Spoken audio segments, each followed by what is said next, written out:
Hi, my name is Inay Prakash. I am a programmer at Maisels Documentary Center in Harlem. For those who are unfamiliar, we're a 56-seat nonprofit cinema and education center. Of course, we are operating remotely for the most part right now. You can catch virtual programming on our website, and our Sidewalk Cinema series on Fridays is still in session, so you can meet us out there. We're very pleased to be showing a sneak preview of White Noise, the Atlantic's first feature documentary, directed by Daniel Lombroso and produced by Kasia, Cieplak-Mayr von Baldegg, both of who are here with us tonight. Thank you so much for being here.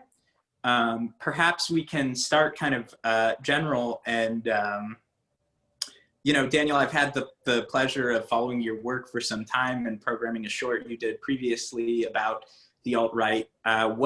I guess what drew you to the alt-right in the first place as a long-term project? Yeah, so I started covering the alt-right primarily in short documentary form back before President Trump was elected. And I saw a lot of racism and anti-Semitism bubbling up online, and especially among kids my age, on college campuses and right out of school. So for me, I really wanted to get to the core of the issue and to try to interrogate why those ideas were rising again, as they had in the past, and at a more psychological level to understand what makes them so appealing to so many people, especially younger people. So I started with a short documentary on Richard Spencer back before he was especially well known. And in that documentary, we have that viral clip of the room full of people breaking out into Nazi salutes, which was sort of an iconic journalistic moment at the time. And then when Charlottesville happened, about 8 months after that, Kasia and I and everyone had always talked about aspirations to do a feature. And I think that was just this pivotal moment. And we knew that we needed to put our journalistic resources into interrogating the topic more thoroughly. Yeah, what does that mean in a journalistic environment? I guess, Kasia, especially, what considerations do you have to take and what limits do you have that normally wouldn't apply in making a documentary film? So the film was produced entirely in-house at Atlantic Studios, which was the in-house documentary production studio at the magazine. I was the executive producer of that team, and we reported directly to the editor-in-chief, Jeff Goldberg.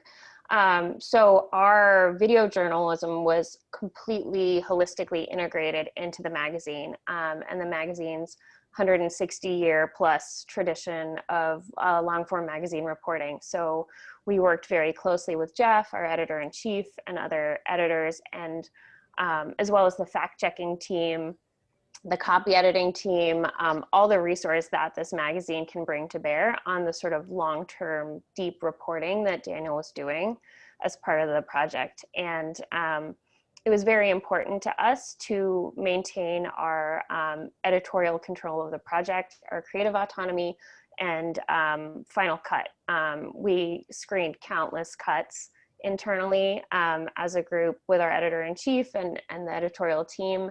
And that allowed us to scrutinize every decision and make sure that we were accurate in our portrayal of our subjects, and that the cinematic sort of portrayal of this world was true to the journalistic standards of the magazine.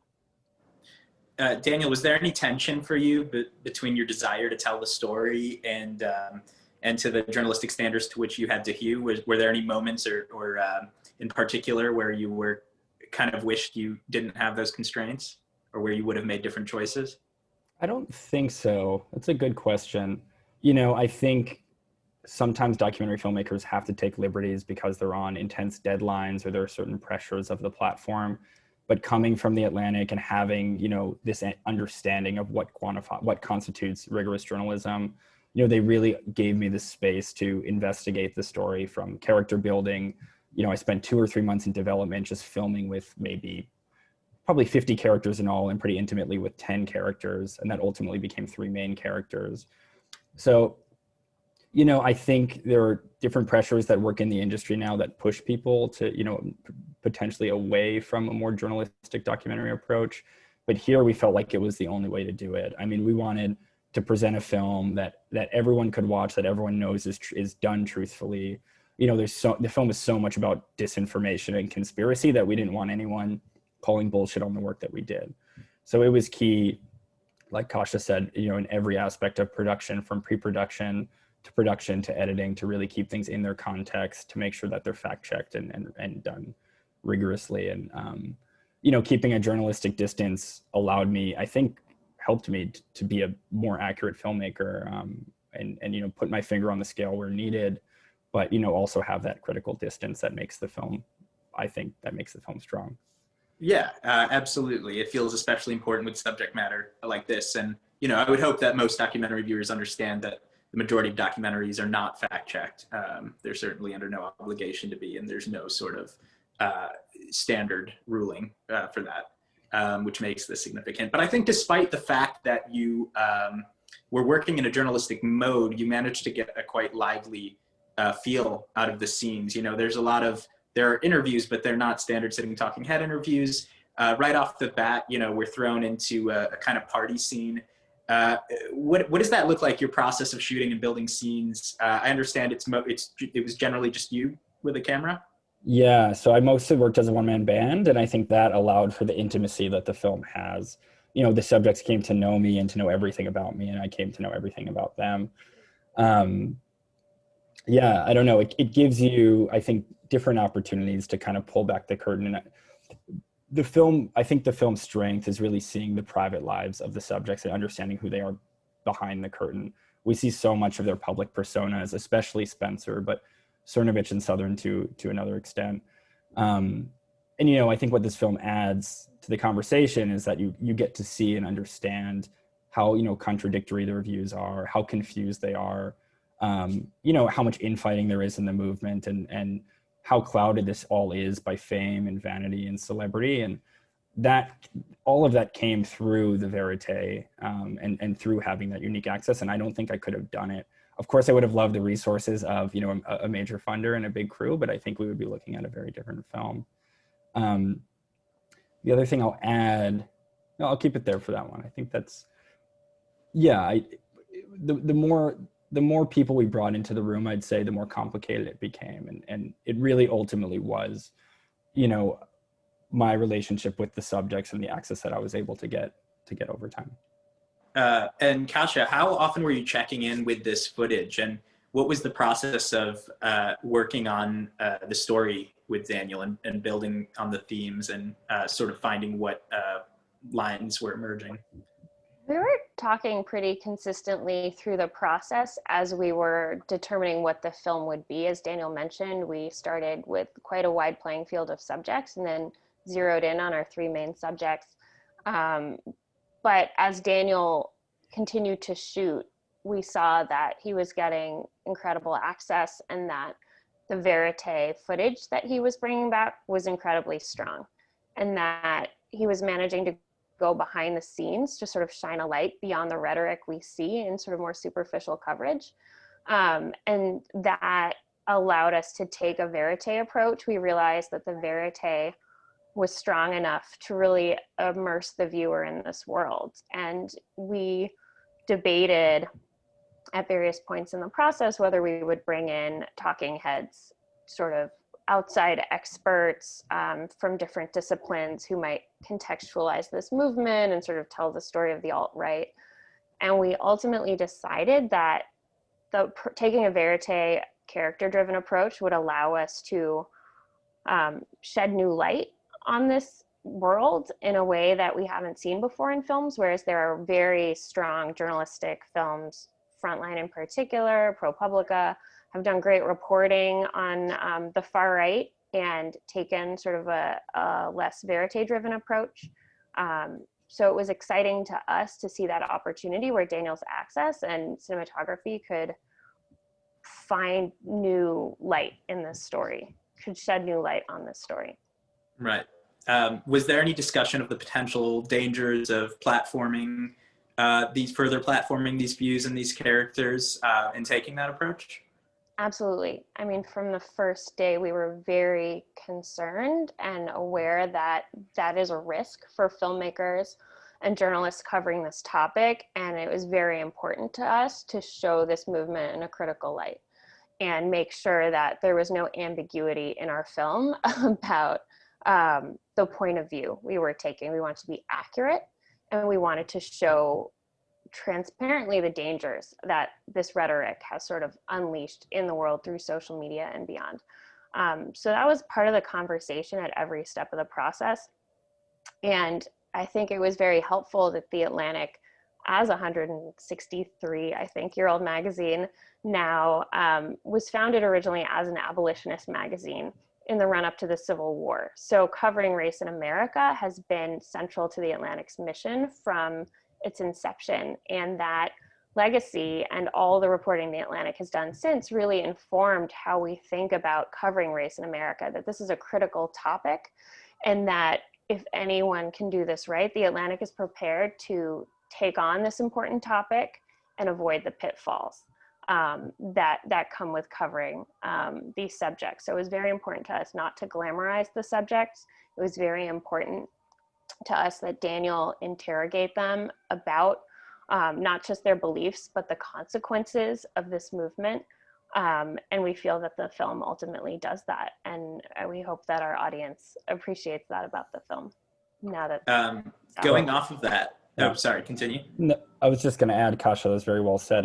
The other thing is, we didn't want to amplify fringe or cursory voices, but our three main characters, have followings in the millions and influence, in the US and around the world. And whether we pay attention to them or not, they're shaping the public conversation.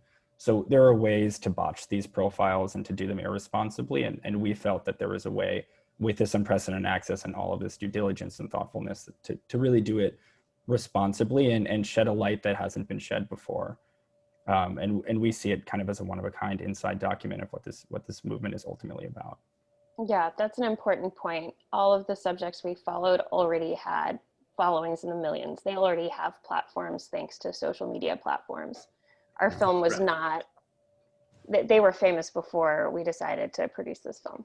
Yeah. Right. And in the casting process, we weeded out those subjects who, we would have potentially been amplifying. That was something we thought a lot about in pre-production. What are the other considerations made in the casting process? What was that weeding out like?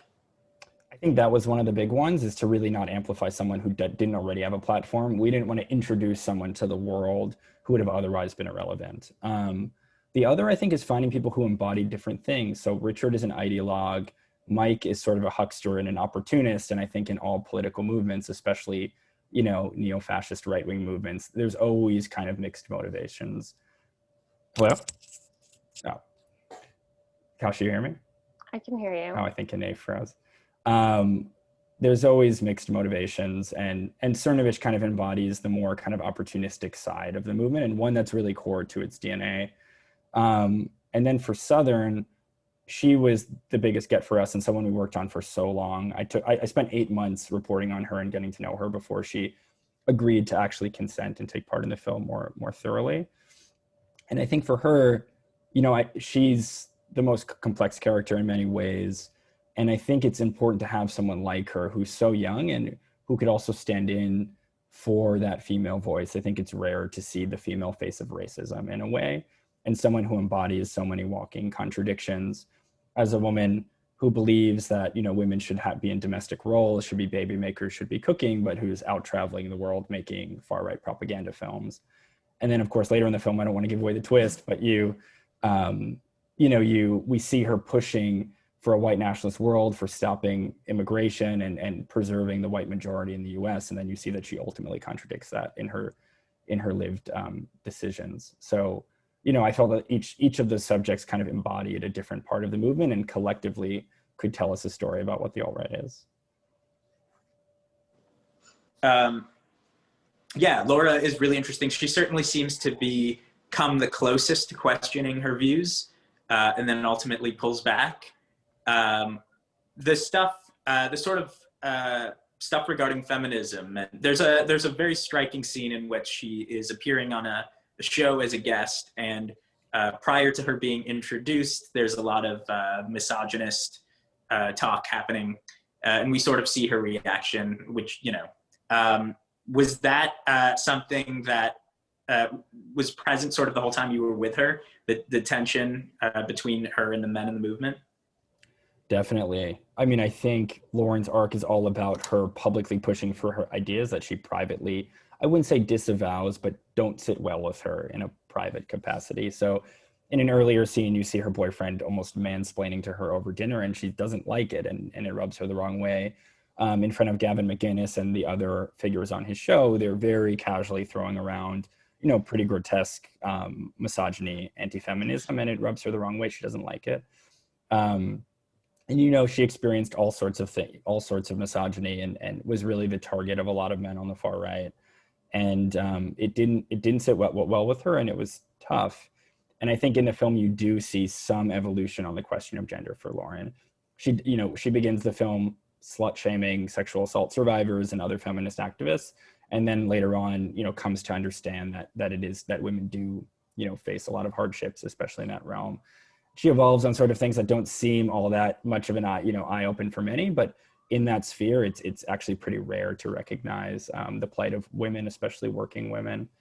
On the questions of race, I don't think she evolved as much as the film, as it might have seemed at the beginning of the film, and at the end, you see that she's actually kind of back in her own ways, showing her far-right propaganda film at the European Parliament, and she disavows, like the other characters, any responsibility for the violence that she's unleashed.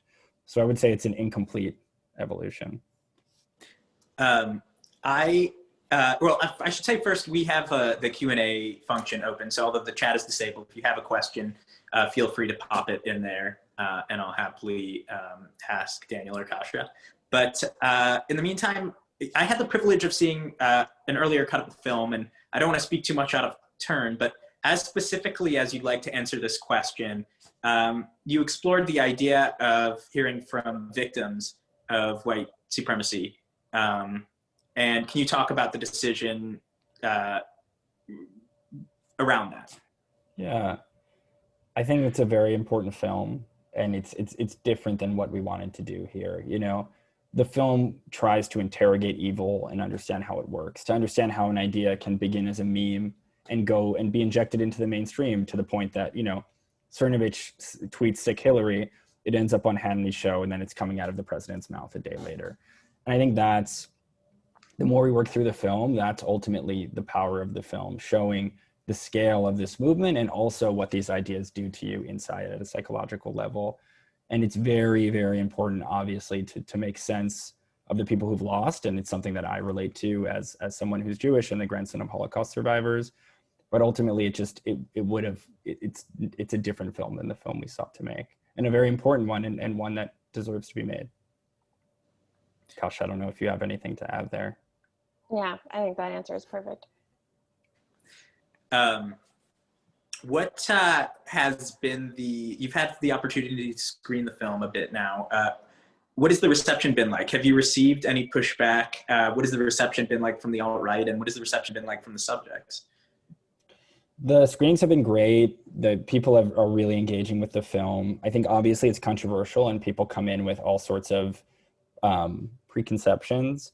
And then I think the film plays a lot differently than they might expect, in that it's slow and cinematic and slowly peels back the layers on these complicated subjects. So the screenings have been great and very positive. We're often talking about the ethical issues around the film, and I think that's an important conversation to have, and one that I'm happy to have. We've had some trouble with the far right. We put up a trailer and they quickly swarmed it and infested it with racist and anti-Semitic comments. So we had to shut down the comment section there. And that's something I've dealt with across the reporting process, getting hate mail and things like that. The subjects have watched and, they have their quibbles with the film and, don't necessarily love every moment, but I think they admit that it was an accurate portrayal and that we did our journalistic due diligence. On that note, do they maintain contact with you? Do you maintain contact with them? Do any of them see you perhaps as more than as a friend? Did anything develop that made you uncomfortable in the process of spending so much time with them? Yeah, I spent hundreds of hours with the subjects across 5 countries, and the film, we have 300 hours of footage that became a 94-minute movie, and of the 300 hours of footage, I probably spent 4,000 hours with the subjects, eating dinner. And I think there's a way to develop a relationship that isn't built on sympathy. So I think I really came to understand everything about them, and more than people in their lives. But I don't know that I ever became sympathetic, and especially now with critical distance, I would say less sympathetic to their views than ever. Lauren, especially, I feel comfortable saying this because I have a story coming on it. There was a moment when it seemed like she was changing, and then ultimately it became an incomplete evolution, and she just doubled down because it was easier to double down on her rhetoric and her beliefs. So no, there's, I think as a journalist and as a filmmaker, it's important that your subjects feel comfortable. We wouldn't have the film we have without that. But there were never moments, especially with my background, which I haven't talked a ton about, there were never moments where I felt like, I feel bad for them and I understand their plight. I mean, I'm fully committed to the US being a multicultural country, and two of my grandmothers are Holocaust survivors and they lost a lot of their family in the war. So the last thing I want to do is to redeem, those beliefs or to kind of help them, to amplify them in any way that would be negative. I'll just add that Daniel was upfront about being a journalist and working for The Atlantic with all the subjects in the film. He was never shooting without being transparent about the film subject and who was producing it. Yeah. We have a question from someone watching. How do you see the alt-right developing in the United States post-election? Fuel to the movement, regardless of outcome? I think the alt-right as the movement that we knew in 2016 has largely fallen, and we see in the film the three leaders kind of fall off the map. That being said, I think the threat is more serious than ever. Their ideas are now part of the Republican Party and the conservative movement. I mean, you turn on Tucker Carlson every night and he's saying things that Richard Spencer was telling me in 2016. And in 2016, I mean, I don't mean to fearmonger, but in 2016, Richard was pretty open. He said, our goal is to move what's called the Overton window, to move what's possible in American politics to the right. And by really staking out this far right-wing position, he created a space where other people could potentially fill it, where Trump could say things, and definitely Fox News and other social media stars could say things that maybe aren't, Richard's neo-fascist rhetoric, but 20% less. And I think that's what we're seeing on Fox now. I think that's what we're seeing in the conservative movement. And the people who align themselves with the movement of old, the Bushes and the McCains and, the old Fox News anchors are being pushed out. And, there's a reason that Tucker Carlson is now the most popular cable news host on TV. Richard is an interesting character in that, he's a total clown. He reminds me of, the character Jonah from the show Veep, if anybody watches that. But at the same time, you're clearly making the case that he poses a threat. Do you still feel that these people, and Richard specifically, pose that are dangerous people, or do you think that the danger has more to do with the ideas and changes depending on where that's coming from at the time? Richard is a dangerous person and his ideas are dangerous, and he knows that. He's willing to kind of skirt the line with journalists because he's well-spoken and well-dressed and all the things that people comment on about him. But his ideas are fundamentally dangerous. I mean, he believes in a white ethno-state, which the US is 63% white. To achieve a white ethno-state, we'd have to somehow get our numbers up to 90%, which means, mass deportations and things like that. And you'll never get him to talk about the specifics, but it's pretty core to what he believes, and to a lesser extent what Lauren believes. As a person, yeah, I mean, Richard is a tough person to be around. There are all sorts of allegations that I don't need to bring up here, with his wife, with what he incited in Charlottesville. He's facing various lawsuits. I think he's marginalized in a way he hasn't been before, but his ideas are really toxic, and the more they keep to the fringe, the safer we'll be. He's not especially relevant day to day in the movement anymore, but people still look to him as sort of like a kind of an ideological forefather of the movement. Were there any scenes that caused particularly intense behind the scenes discussion, or having to make decisions about what to portray and how to do it? Let me think about that. I feel like Charlottesville is the one that comes to mind for me. You know, it's Mm, we wanted to find a way that to cover it that captures what happened and the just monstrosity of it, and especially Richard's lack of accountability. That they push him afterwards, and he accepts no. He says, "I was a guest. I'm not the director." And we want, you know, that it's been covered all sorts of ways, and we wanted to do something that was efficient, that didn't make everyone relive the horror, but also got to the point. And that was tricky. We recut that a million times. Kasia, I don't yeah, know if you have other examples. that's a great example. I think we also worked through several different iterations of the sort of introductory montage that introduces us to the alt-right and the subjects. And I think that was something we workshopped a lot, because some people knew so much about the alt-right, they didn't want the context, they wanted to dive right in, but surprisingly, a lot of people weren't familiar, hadn't heard of the characters, and needed that basic setup to appreciate sort of who they were in the context of the movement at that point in time. So we worked our way towards a middle ground where we felt like we had enough for the people who were coming to the project with very little background. But still occasionally we hear from people who are so deep in this world already that it feels unnecessary to them. But we felt like we had to make something that was accessible, not just to experts. Yeah, definitely. Another question we have from the audience. What do you think is a possible way to stop extremist movements like the alt-right? Obviously, that's pretty broad, but the film, of course, is not itself prescribing any solutions.